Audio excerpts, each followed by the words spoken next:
Amém, amados? Eu quero também estar falando na noite de hoje sobre combatendo o desânimo espiritual, que é um assunto que interessa a todos nós, um assunto que a Bíblia Sagrada fala muito, né? Ou cita várias vezes esse tema. E nesse tempo, irmãos, nós estamos vivendo, eu creio que nós chamamos, e a própria Bíblia também afirma isso, né? Um tempo profético, tempo de muitas profecias. E uma das profecias para o fim dos tempos, para aqueles que creem, que acreditam, né? Creio que aqui nós temos pessoas que creem na Bíblia Sagrada. Porque quem não acredita é porque ele crê no evangelho dele. Já ouviu falar no evangelho segundo São Eu? Então, para alguns, né, eles creem mais nesse evangelho. Então, para a igreja de Jesus, que crê na promessa, que crê na sua palavra, para a igreja que aguarda o Senhor Jesus, há uma profecia concernente à frieza espiritual. Jesus chamou de apostasia, que o apóstolo Paulo também, talvez foi o que mais falou sobre esse assunto, o apóstolo Pedro. Apostasia quer dizer apostatar da fé, já não ter a fé como um princípio vivo dentro de si. E quando nós observamos esse assunto, a gente observa, irmãos, ou percebe, né, que paira sobre muitas pessoas cristãs, pessoas que passaram pela experiência da salvação, pessoas que têm a Bíblia Sagrada, esse esfriamento, e que a Bíblia chama de desânimo, concernente à sua caminhada cristã, concernente o seu modo de viver, o seu modo de agir em relação àquilo que a palavra de Deus diz. Isso leva a pessoa a viver, de certa forma, menosprezando ou não valorizando a pessoa de Jesus Cristo. Por isso, para muitas pessoas, Jesus, ele é apenas mais um profeta. Mas para o salvo, para a igreja viva, Jesus é tudo na nossa vida. Jesus é o Salvador, é o Senhor, é o dono de todas as coisas.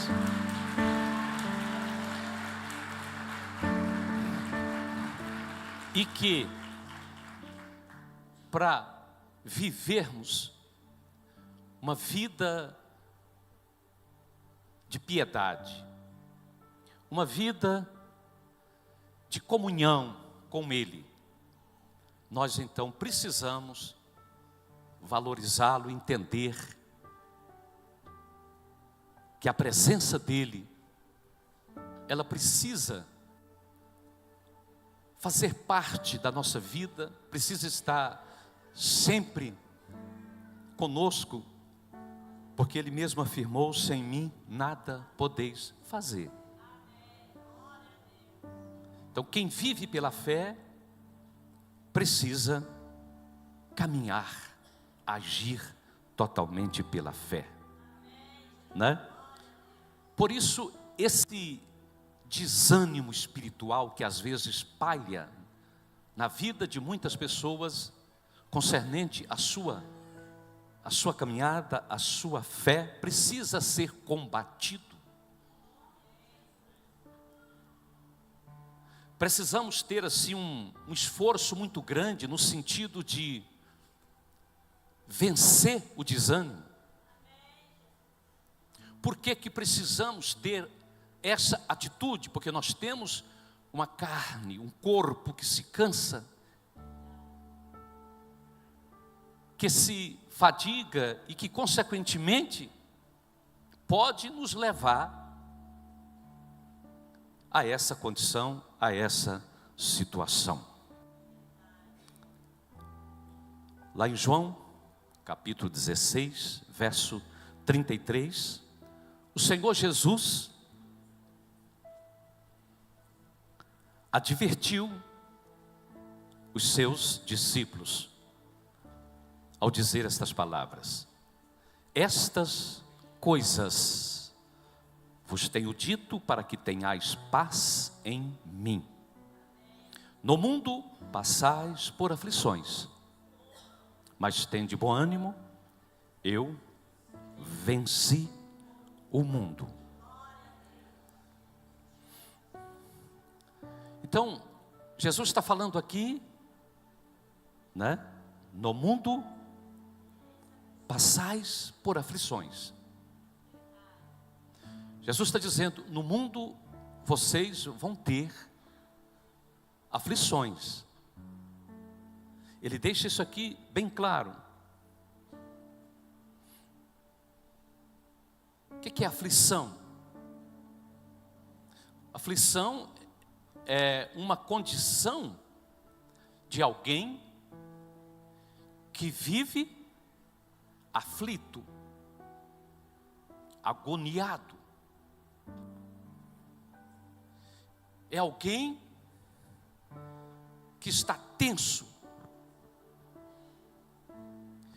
diante de alguma situação, tristeza profunda. Pode levar à aflição.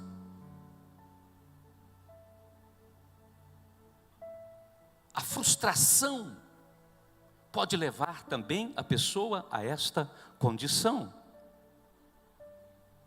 E aí Jesus está chamando a atenção dos seus discípulos e dizendo a eles: olha, o mundo, aí no mundo vocês vão ter aflições.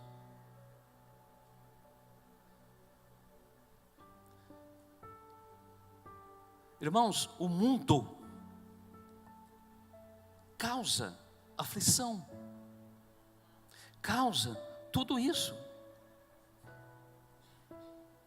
causa desgosto, causa cansaço, causa frustração. O mundo gera estas coisas. E eu quero falar exatamente um pouco sobre isso, o que nos leva ao desânimo. E a primeira coisa que eu relacionei aqui é exatamente isso: o ativismo, o contato com o mundo, o envolvimento com o mundo. Isso quer dizer que precisamos ter cautela, prudência no nosso envolvimento com o mundo. Tanto que Jesus orou, aqui no capítulo 17, Jesus, nessa oração que Ele faz pelos discípulos e também pela sua igreja, Ele pede ao Pai: não rogo que os tires do mundo, mas que os livre do mal. Então, o lugar que Jesus prevaleceu sobre tudo isso foi aqui, nessa terra, nesse mundo. Por isso que ele diz aqui: eu venci. Jesus está dizendo assim, ó, eu venci o mundo. Eu venci toda a aflição. Eu quero que você observe algo que sucedeu na vida de Abraão, pai da fé.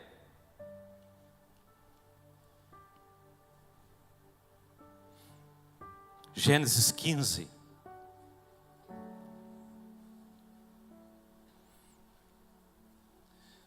Do verso 1 ao 3, diz o seguinte: depois destes acontecimentos, veio a palavra do Senhor a Abrão numa visão e disse: não temas, Abrão, eu sou teu escudo, teu galardão será sobremodo grande. Respondeu Abrão: Senhor Deus, que me haverás de dar se continuo sem filhos, e o herdeiro da minha casa é o Damasceno Eliezer?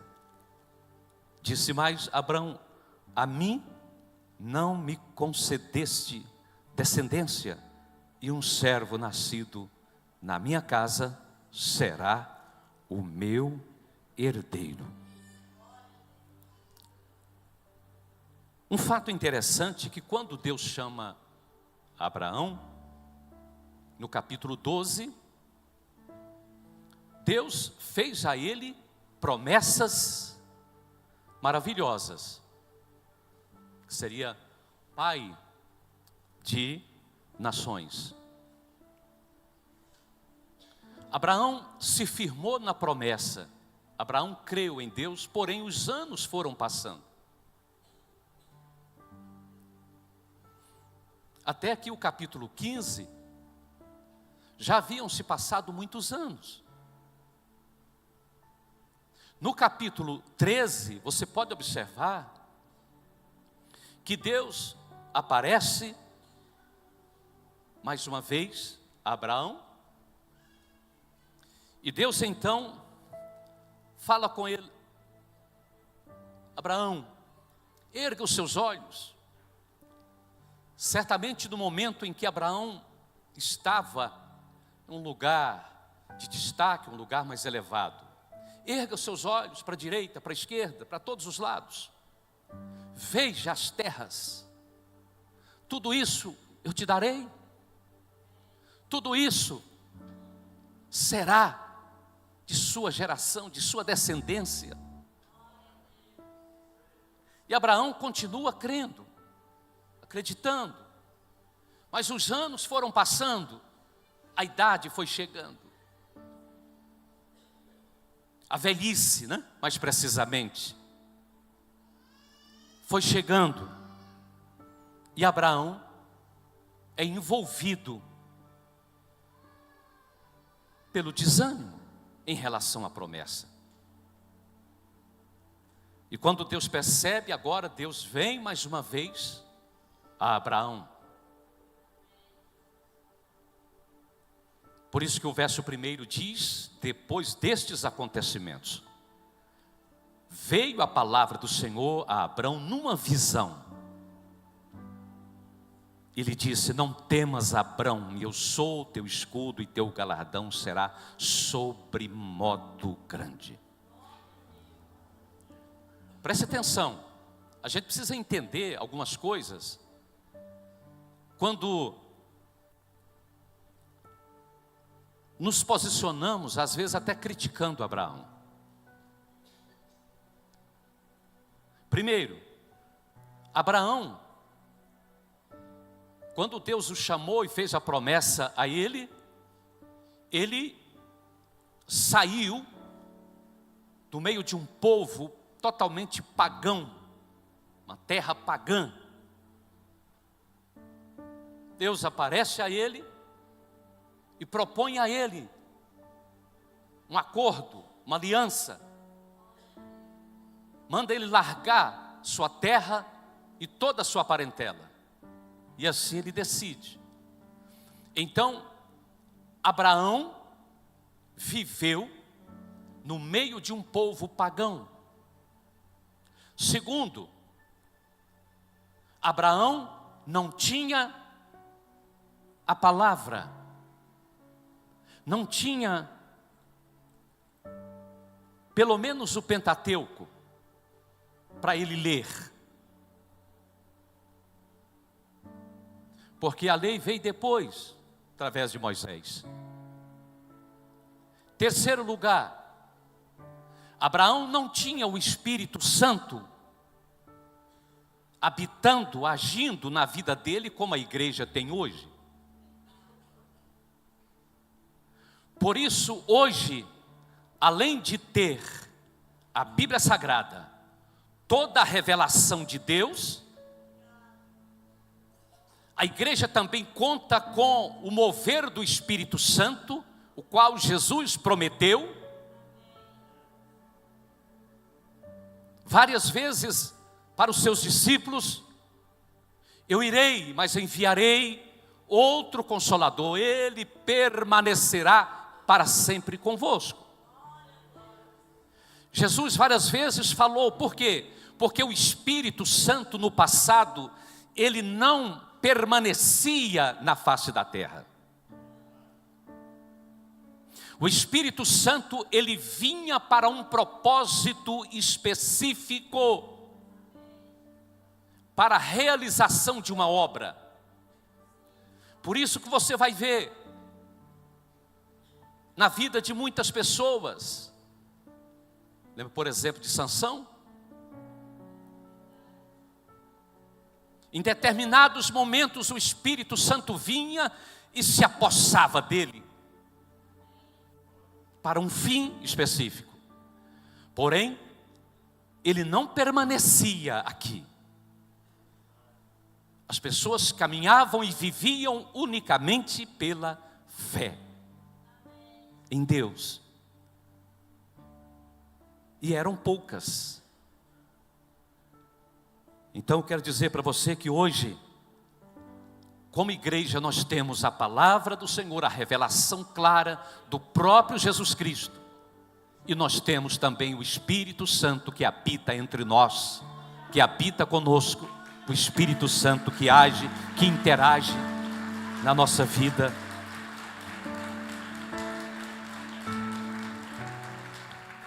Mas o que aconteceu? Abraão, quando Deus veio a ele, dizendo essa palavra, Deus já foi logo dizendo a ele: não temas, Abraão. Outras palavras, não tenha medo, Abraão. Não fique desanimado, Abraão. Deus está dizendo a ele o seguinte, quando ele fala esta palavra: eu sou teu escudo, e teu galardão será sobremodo grande. O Senhor estava dizendo para ele assim: Abraão, eu sou aquele que te protege. O seu protetor sou eu, porque escudo era exatamente aquele objeto que os soldados usavam para se defenderem em uma guerra, uma batalha. Então agora Deus está falando: eu sou o seu escudo, Abraão, sou eu quem te protege, quem te guarda. Sou eu. E a sua recompensa está em mim. Em outras palavras, ele estava dizendo assim: ei, Abraão, tira os olhos aí do seu corpo, da sua condição. Tire os olhos de Sara. Tire os olhos aí do mundo, Abraão. Tire os olhos das coisas. Olha para mim. Porque tudo que você precisa está em mim. E a promessa vai se cumprir, Abraão. É isso que Deus está dizendo a ele.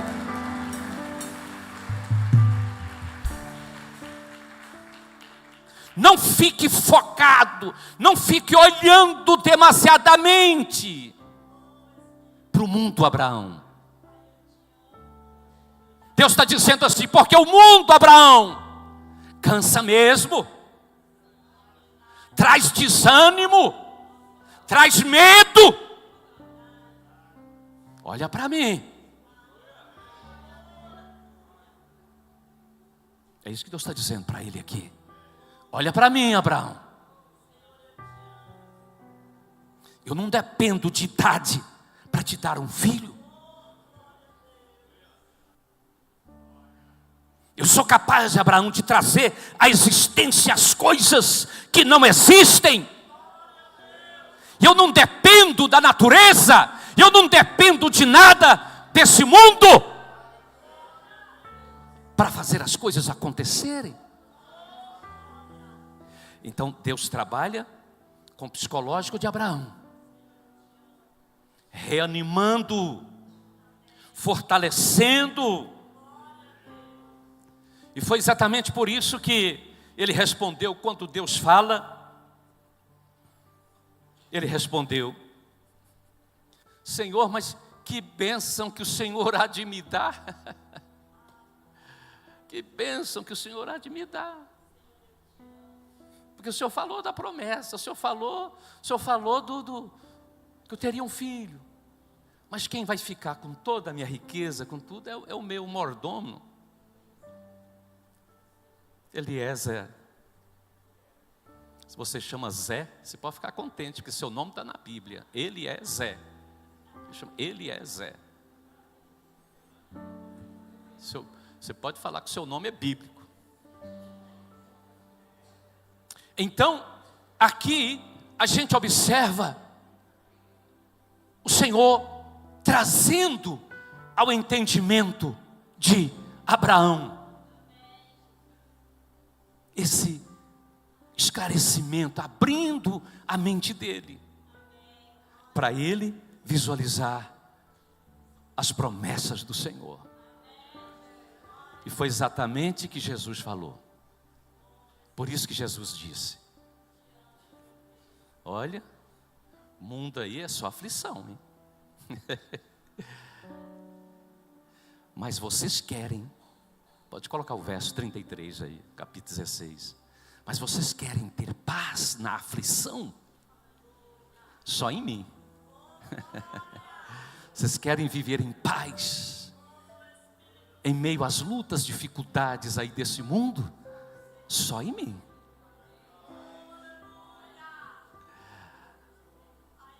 E é desse jeito, irmãos, que as coisas acontecem.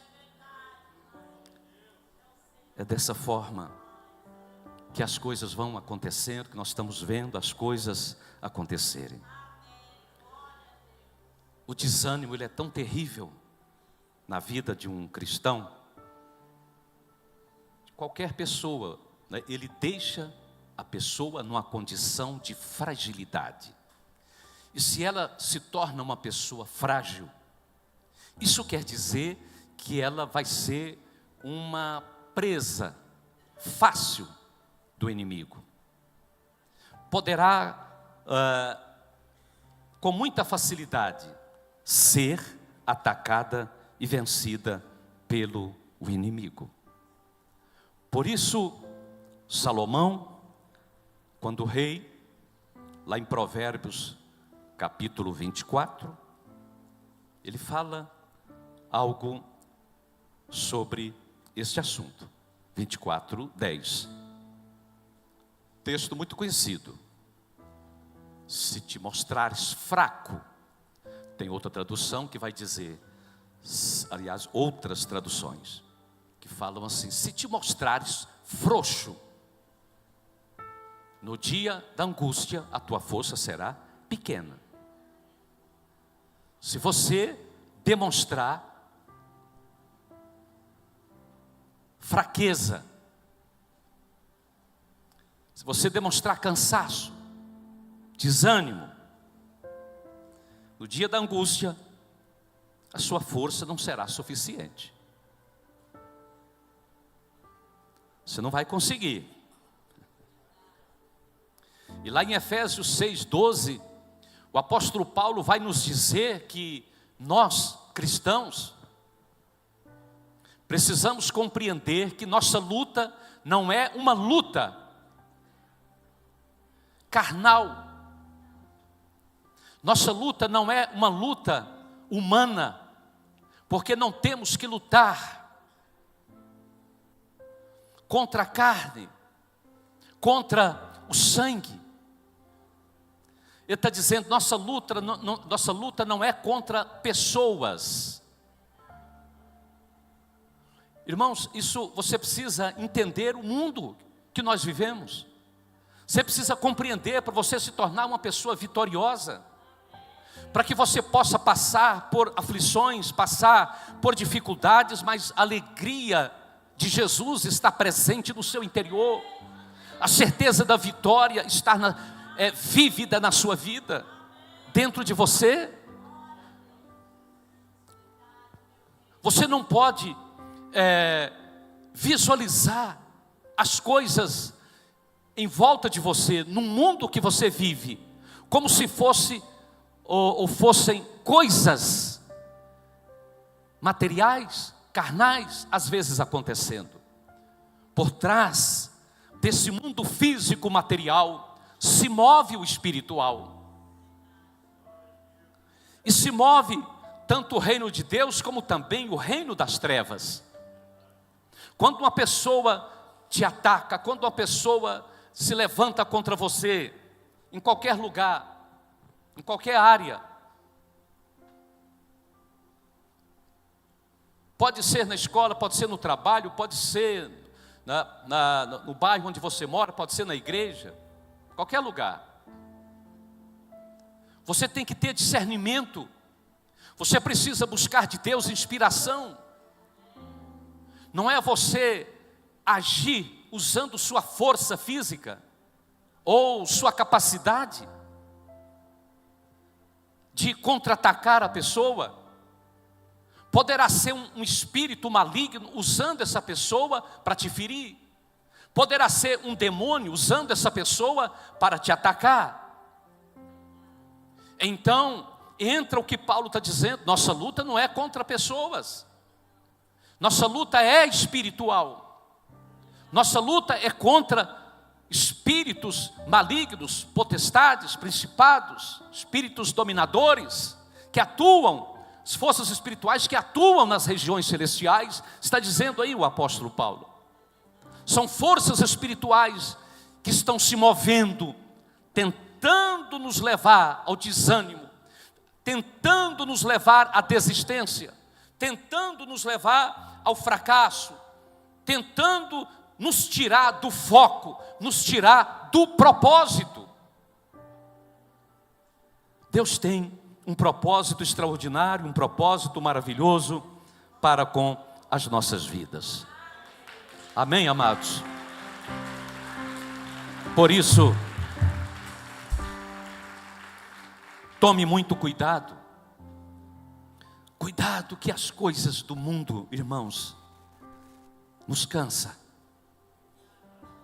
E quanto mais você focar nelas, mais você terá dificuldade de se tornar uma pessoa espiritual.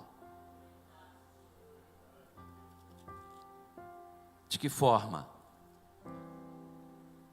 Jesus deixou claro para todos nós, lá em Mateus 6, verso 33. Jesus mostra ali com muita clareza. Busque em primeiro lugar o reino de Deus e sua justiça. Todas essas coisas, as coisas que ele diz lá, as coisas materiais, vos serão acrescentadas. Mas as pessoas, a maioria, irmãos, passam a semana sem ler sequer um capítulo da Bíblia. Já levantam pela manhã e não conseguem nem dar um bom dia, Espírito Santo. Louvado seja o nome de Jesus. Não conseguem nem agradecer, Senhor, obrigado por esta noite. E obrigado pelo dia que se iniciou. Não conseguem buscar o Senhor, nem que seja por alguns minutos.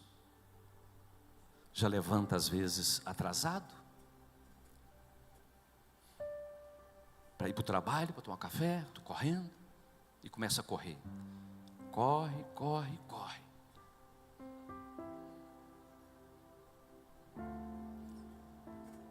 Igual os animais lá na África, eles começam a correr muito cedo. Uns correm atrás da caça e outros correm fugindo do predador. Então todos têm que correr lá de qualquer forma. E assim muitas pessoas, elas também começam a vida assim, correndo.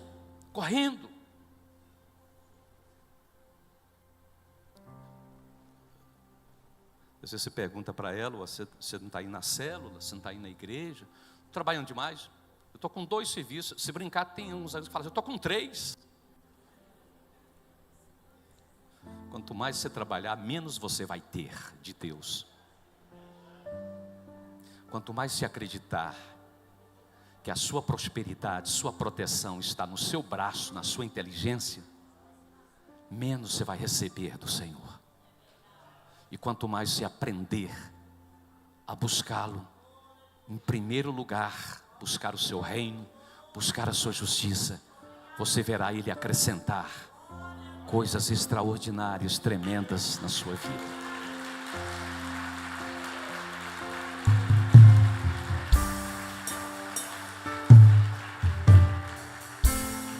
Não é o seu braço, não é o seu salário, não é o seu dinheiro, não são os seus bens, é a dádiva do Senhor. Não esqueça do que Deus disse a Abraão. Ei, Abraão, eu sou o teu escudo, sou eu que te protege, que te guarda e que te recompensa em tudo.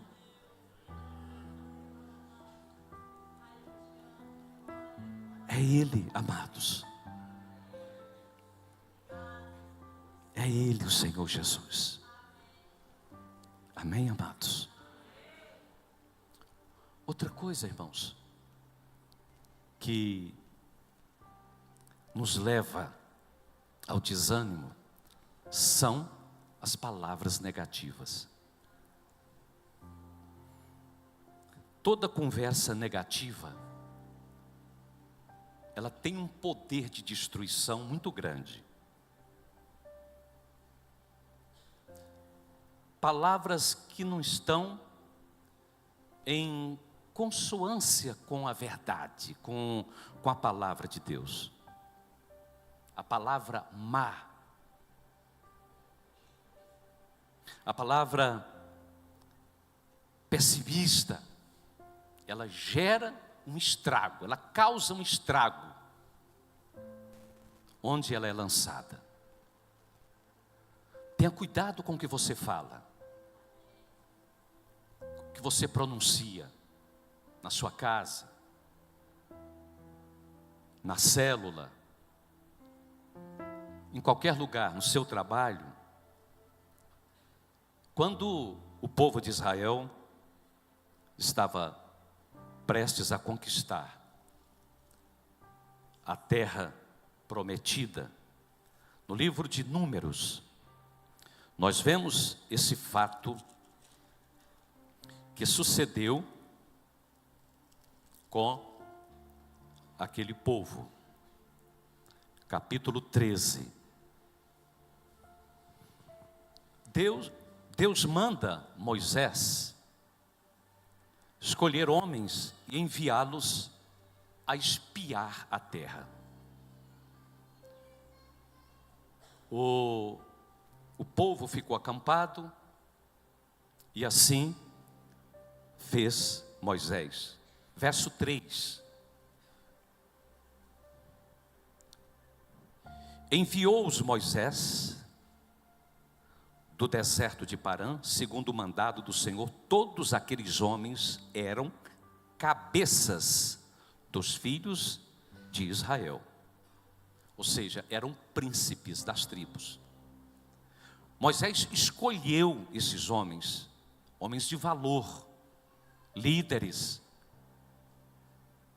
e manda esses homens espiar a terra, observar a terra, conhecer a terra, para que eles pudessem então preparar, não é, uma forma de ataque, e assim tomar aquela terra, porque foi promessa de Deus, aquela terra para aquele povo. Ali existia um povo ímpio, um povo pagão, um povo rebelde, um povo violento. E aí, irmãos, eles foram e permaneceram cerca de 40 dias fora, observando tudo. Andaram por toda a terra e trouxeram então um relatório a Moisés, a Arão e a toda a congregação. Mas diz aí no verso 31 e 32. Veja o que 10 daqueles 12 espias falaram. Porém, os homens que com ele tinham subido disseram: não poderemos subir contra aquele povo, porque é mais forte do que nós.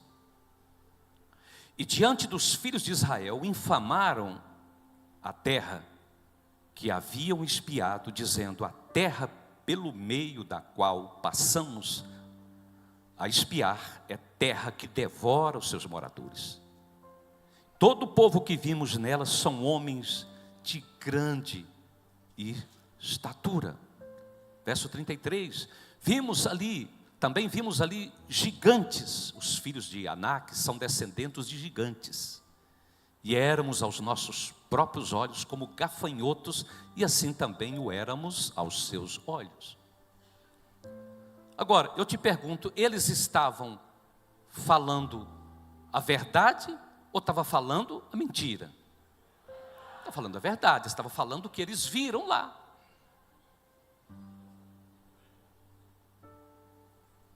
Eles estavam dizendo exatamente o que eles haviam contemplado.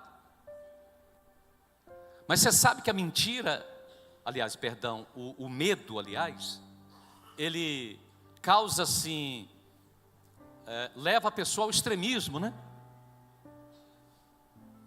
Chegar ao ponto de dizer assim: nós, perto deles parecíamos gafanhotos. Misericórdia. Mas então, que tamanho desses homens então? O que é isso?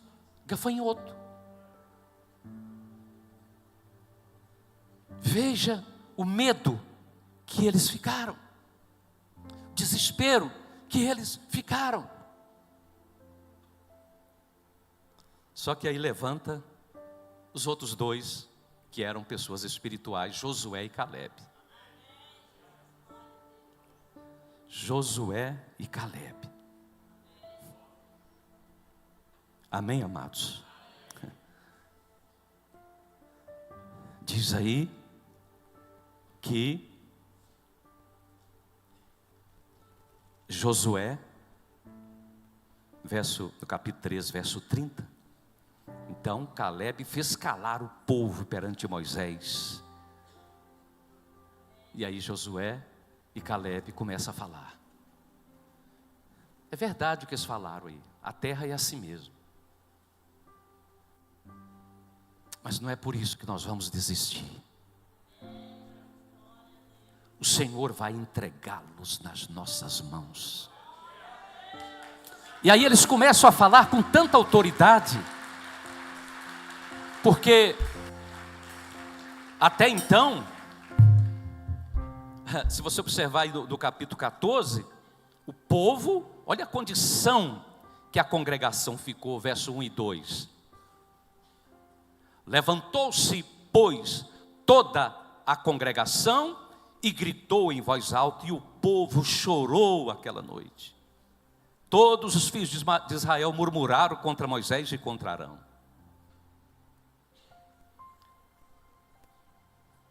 Falaram até em apedrejar Moisés. sugeriram eleger um outro líder para levá-los de volta para o Egito. E foi exatamente nessa condição que Josué e Caleb assumem ali a posição de homens espirituais, de homens de fé. E mostra que eles estavam prontos para guerrear, e que assim o Senhor iria entregar todos aquelas nações, aquelas tribos, aqueles povos em suas mãos. Mas eu quero que você observe o final desses 10. Para encerrar aqui no capítulo 14, verso 37 e o 38, olha o que Deus fez com eles. Esses mesmos homens que infamaram a terra morreram de praga perante o Senhor. Mas Josué, filho de Nun, e Caleb, filho de Jefoné, que eram dos homens que foram espiar a terra, sobreviveram. Ei, Deus não suporta a incredulidade. Deus não aceita a incredulidade. Deus não suporta pessoas que tenham uma linguagem negativa, pessimista, diante dos problemas, diante das dificuldades, diante das situações. Amados, preste atenção. Os problemas, as lutas, dificuldades são essenciais para o nosso amadurecimento espiritual, para a nossa conquista. Imagine, quem seria Moisés se Deus não tivesse colocado um faraó no caminho dele? Imagine, quem seria Davi se não tivesse surgido um Golias na sua vida?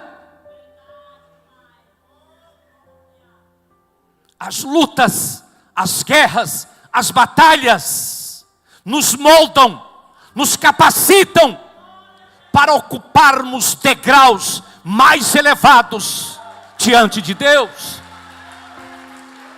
Nos fortalece, nos capacita. E aí, amados, Deus envia uma praga e mata aqueles 10 homens, porque foram incrédulos. Cuidado com o que você fala, cuidado com suas atitudes. Como eu disse, as palavras que você profere dentro da sua casa. Cuidado. Muitas pessoas se convertem, mas a linguagem, o estilo de vida lá do paganismo, do mundo, às vezes continua fazendo parte de suas vidas. Quando estão às vezes num culto, quando estão às vezes no momento de oração, uma fé, ou aparenta ter uma fé tremenda, canta que Deus faz, que Deus vai fazer de extraordinário, Deus é grande, como estávamos cantando agora há pouco. Mas quando chega lá fora e vê o gigante, vê o problema, dá não. Não. Isso aí não é para mim não, rapaz. Dá certo não. Você não dá conta não. Ó, já fechou lá perto da minha firma, já fecharam 3. Eu tô vendo que a minha vai fechar também logo, logo.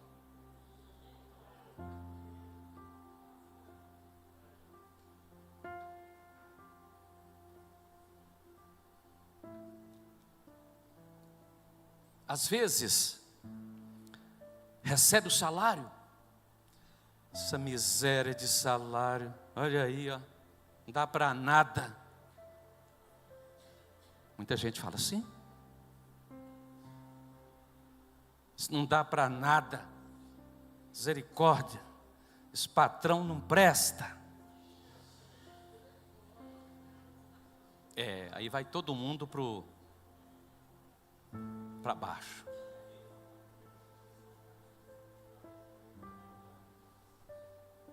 Não é seu salário, irmãos, que te sustenta. Você não entendeu nada. Aquilo é só semente.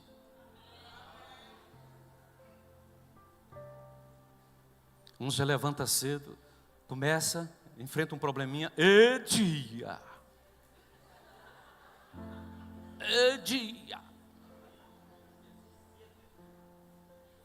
E no seu dia a dia já começa às vezes a falar, declarar palavras como as galinhas da Angola. Estou fraco, estou fraco, estou fraco, estou fraco. Pessimista, não crê na palavra. E por isso a morte espiritual já aconteceu. Às vezes ainda está sendo um esqueleto ambulante andando por aí, mas aqui dentro já morreu. Porque o incrédulo não prevalece, não sobrevive diante do Senhor.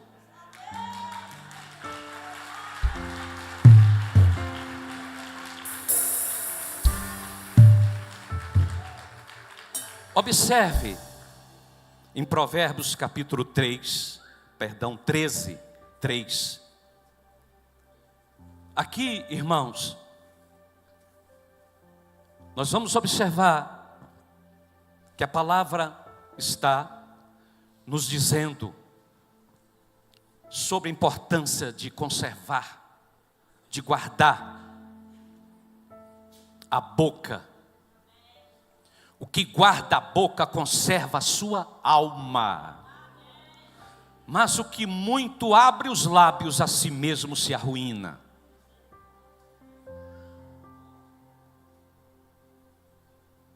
O que abre ou que guarda a boca conserva a sua alma. Amém, amados? Precisamos, irmãos, entender que nossos propósitos, nosso estilo de vida precisam estar dentro da vontade, dentro do propósito do Senhor. Precisamos voltar para Ele. Precisamos nos posicionar diante dEle, como homens, mulheres, como pessoas conhecedoras do seu caráter, que sabem quem Ele é e que vivem esse princípio no seu dia a dia. Ainda em Provérbios, agora 21, 23, ele vai dizer assim: o que guarda a boca e a língua, guarda a sua alma da angústia. Ó, o que guarda a boca e a língua, guarda a sua alma da angústia. Cuidado. Não seja tolo, precipitado no falar. Pensa primeiro antes de falar. Aprenda a dominar a si próprio. Aprenda a dominar seus próprios sentimentos. Cuidado quando você está irado. Cuidado com o que você fala dentro da sua casa. As maldições que às vezes você lança sobre a esposa, sobre o marido, sobre os filhos. Por falta de domínio próprio. Às vezes tem momento que é melhor você sair de perto. Saia antes de disparar o veneno. Porque tem uma coisa: você se torna escravo de suas palavras, mas é senhor daquilo que você não fala.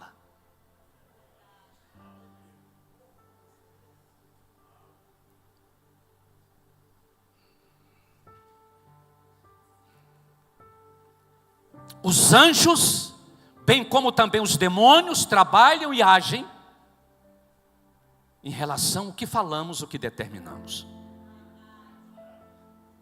Você tem dado argumento, você tem levado coisas boas para os anjos do Senhor trabalharem a seu favor, trabalhar por você? Precisamos, irmãos, ter cuidado com isso. E o apóstolo Paulo, ele vai dizer o seguinte, lá em 1 Coríntios, capítulo 11, perdão, 2 Coríntios, capítulo de número 4, verso 8.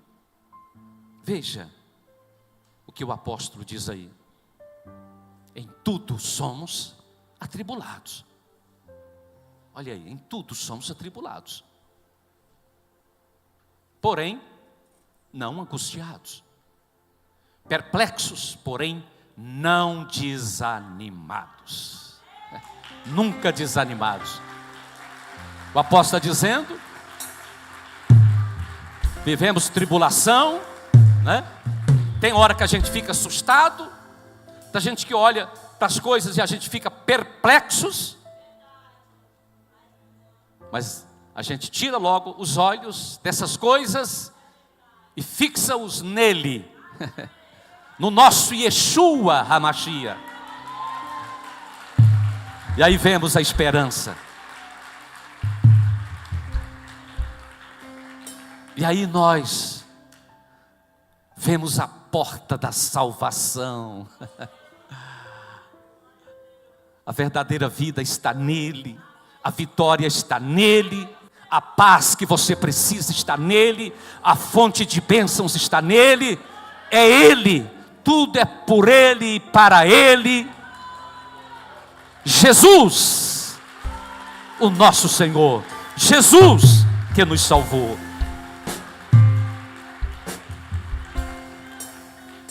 Por isso, terceiro lugar, pode nos levar, são várias coisas, é claro, mas eu encerro com essa aqui, que nos leva ao desânimo, falta de intimidade com o Espírito Santo e com a palavra. Romanos 8, 26,